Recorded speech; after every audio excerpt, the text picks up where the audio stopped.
Hello and welcome to my Facebook page. My name is Amelia Mary Earhart. I was born July 24th, 1897. My life was filled with adventure and fun. Nobody knows the exact date I died because, well, I disappeared July 2nd, 1937. I am married to my amazing and supportive husband, George Putnam, and first lived my life as a nurse for the Red Cross in World War I, but most of my life I led as a pilot. I first lived in Kansas City, Missouri. I have a sister named Grace Merrill.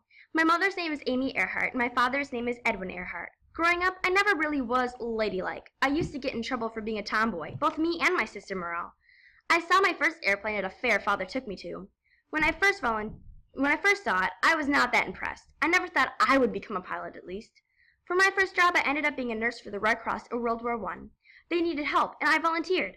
It was the closest I could get to being in the Army without breaking the law. During the war, I would see men come in, mortally wounded either physically or mentally even.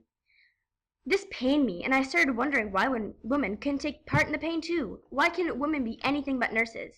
I spent a little under a year at Red Cross, but then my career path changed. I started to fly. Soon I was one of the best pilots, better than most men. I set an example for others. People saw me as somebody who could do what they wanted to, even when others say they couldn't. I gave people the hope they needed to follow their dreams. The more women fly, the more who become pilots, the quicker we will be recognized as an important factor in aviation. In this quote, I'm saying that once women start to do what others think is impossible for them to do, they will be seen as helpers and not weaklings who can't do anything. They will have found their place in the world. They would be part of the aviation or team. Flying may not be all plain sailing, but the fun of it is worth the price. That's what I say. Many people have asked me if I enjoy flying, and I really do. Flying is freedom for me. I'm able to explore the sky and just fly. In my life, I wanted to be many things, but most of my peers said it couldn't be done, only because I was female. Well, I say never interrupt someone doing what you said couldn't be done. I flew across the Atlantic, flew over halfway across the world, and more. I proved to be many people wrong. I wonder what they think about me now and how they would react differently if I told them I wanted to be something they thought was impossible for a woman to do. This is my friends page. There's my lovely younger sister, Grace Merrill Morrissey. When we were children, we were inseparable. We did everything together, and we did get in a lot of trouble. Those were the good old days. Then there's my father, Samuel Edwin Earhart. He died because of alcohol, and because of the way he died, I will never touch this stuff again.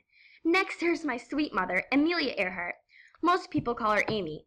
I was the oldest child, so I got the privilege to carry on my mother's name. Thanks for you, Muriel. Then there is my wonderful husband, George Putnam. We married February 7th, 1931, and we're together for 66 years. The only reason we were separated was because of my daring flight across the world. And of course, my navigator and friend, Fred Noonan. He was a wonderful partner and a supportive friend. He was with me on my flight across the world. We both didn't return in the end. I first started my life being a nurse in World War I. Merle responded to a post of me in the Army. She said, "Hey Amelia, I miss you and I hope you stay safe. P.S. Make sure nobody dies on your watch." Poor Muriel. She didn't enjoy me being away, but I was getting older and needed a job. Being a nurse molded me into who I was. Without the experience, I would have been a complete different person. I responded to Muriel saying, "Ha ha, thank you, Muriel. I miss you too, and I can't wait to be home. This is no fun job." And it really wasn't a fun job either. It was hard and gruesome at times. The next two comments are before and during my final flight. My husband George hated seeing me go, but he was especially worried about this one. Amelia Earhart. Have fun, Amelia. Don't take too long. #worried. I guess his worry ended up being to be right. I didn't return, and neither did Fred, even though he told George not to worry in the last comment. Don't worry, Ed George Putnam. I will make sure she stays on track. We'll take the quickest route. This is me on my airplane, the Canary. It is a second-hand Kinner Airster biplane. I love the Canary, and we did everything together, breaking records and setting new ones. In this picture, I'm sitting on my plane, the Canary, and George is helping me down. George was a great support for me and helped me in my times of need. Fred Noonan and I took this picture before our final flight. Without Fred's help, my final flight would have come a lot sooner. Growing up, I never thought I'd be a pilot, but I guess fate had a different plan. This is a picture of me and the Canary. My sister Grace Merle and I were the best of friends. We did everything together and got in a lot of trouble. I could not imagine my life without my partner in crime. This is a picture of me when I worked for the Red Cross. My first job was definitely my hardest, but it did help me understand our world better. This is a picture of my aviation. We never thought that this would be our last picture as a team, but in the end it was. During my life, I did a lot. Like, instead of graduating from my college, I volunteered to be a nurse during World War I. It was no fun job. Men would come in with mortal wounds. Sometimes we would have to amputate a limb, and that was not something to joke about. The first record I set was in 1922. The Canary and I set the world's highest altitude record for a woman. I flew 14,000 feet high. It was an exhilarating ride, and I was really excited, and maybe even a little frightened. Hey, it's not every day you fly 14,000 feet into the sky.